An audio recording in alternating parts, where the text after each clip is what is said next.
everybody, it's Ian the Off-Kilter Crafter. I hope you're having a great day today. Today I'm going to be putting together a card using some Heffy Doodle stamps and dies and a really cute set.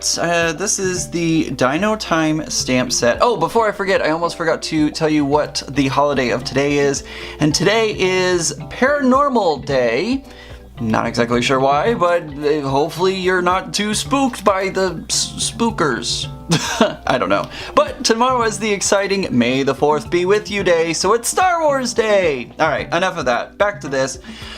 Using Heffy Doodle stamps using the Dino Time stamp set, I'm going to be using the pterodactyl and the T-Rex images, which are super cute.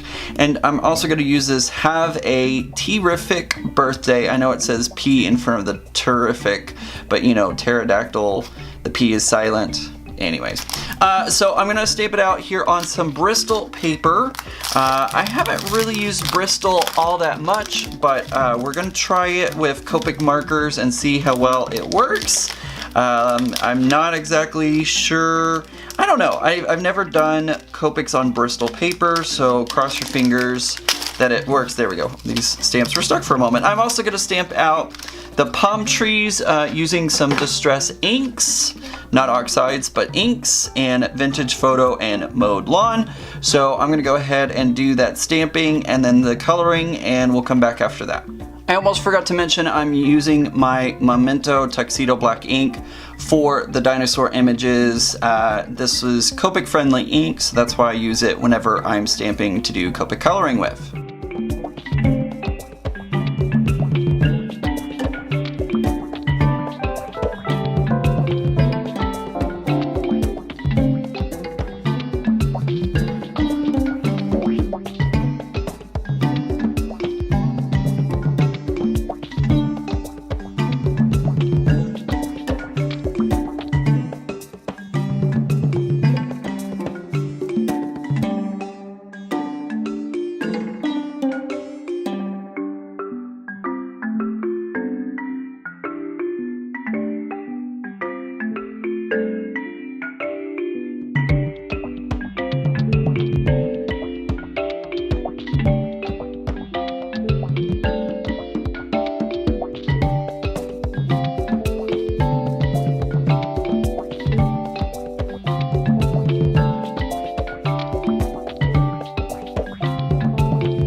Okay, I've gotten all my images colored in. I don't think Copics work the best on Bristol paper. I think I probably should have just used a regular Nina or I don't know, maybe something different. But I'm not going in super detailed with the coloring.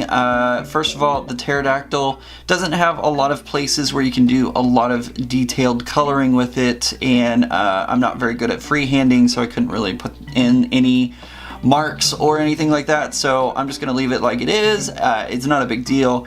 I think it's gonna be just fine. And also I wanted you to notice that the Distress inks usually are not very good for stamping with. That's why I tend to go with Distress Oxides, but I don't have Oxides and brown, and I don't think I have a deep green like this one. No, I do have Lucky Clover, but I didn't have the Mowed Lawn. So it's a little blotchy, but honestly I think it's gonna be just fine. Alright, now that I've gotten the coloring out of the way, and let's be honest, I'm not that great at coloring, but anyways, we'll move on to doing the die cutting and getting these cut out.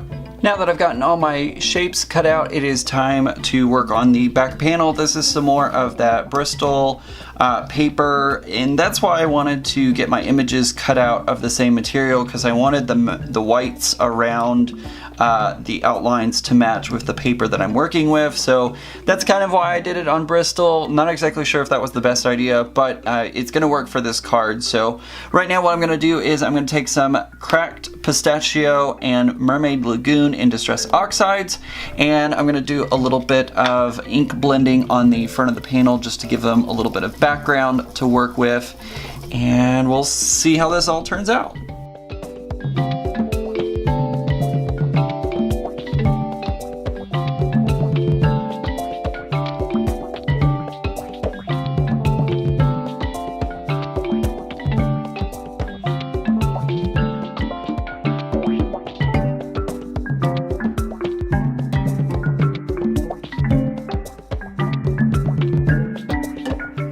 I'm now going to take my spray bottle and spray it into my hand so that way I can splash it onto the card and get some kind of variation going on and give it some texture.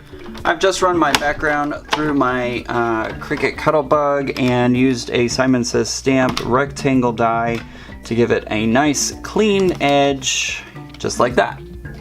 I am grabbing a piece of black cardstock from my stash. I'm gonna mount the card panel, or this is gonna be the backing for the card panel, and I honestly don't know what type of paper this is. This is from my stash, and I believe this specific paper was given to me by a friend of mine, and so I'm not exactly sure what type of paper it is, but it has a really nice, I don't even know if you could pick it up on camera, but it has a nice little speckled kind of look to it. So I really like that, and I think that's gonna work well for the card panel. All right, let's go ahead and start assembling everything. I'm gonna take some tape runner here and put it onto the back of my distressed piece, and we'll attach that onto the black layer. Okay, I think I've gotten everything laid out the way that I want it to go. I think this is gonna look super cute. So let's go ahead and glue everything down. I'm almost debating maybe, no, I like this, I like this. This is how this is gonna work. So let's go ahead, do I wanna change it? Decisions. No, we're gonna keep it like this. Okay, so I'm gonna go ahead and tape down the background pieces, which are the trees, and get those all stuck on the way that I want them.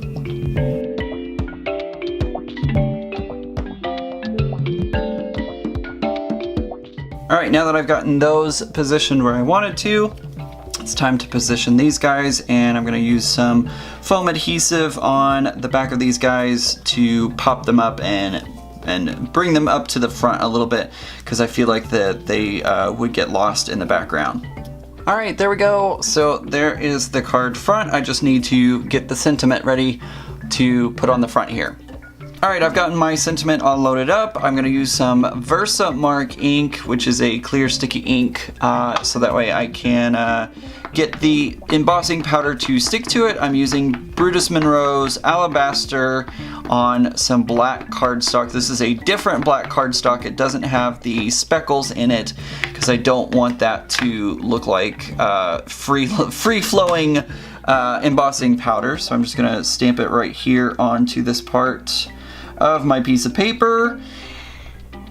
Maybe, there we go. All right, and now I'm going to use some of this Brutus Monroe Alabaster embossing powder, and we'll heat it up and get it all embossed. I did not use my anti-static powder tool before doing that, and that came out horribly. I tried to even like clean it up, and it was just, there's powder everywhere. So I'm gonna use my anti-static powder tool on this one, and we're gonna try that again.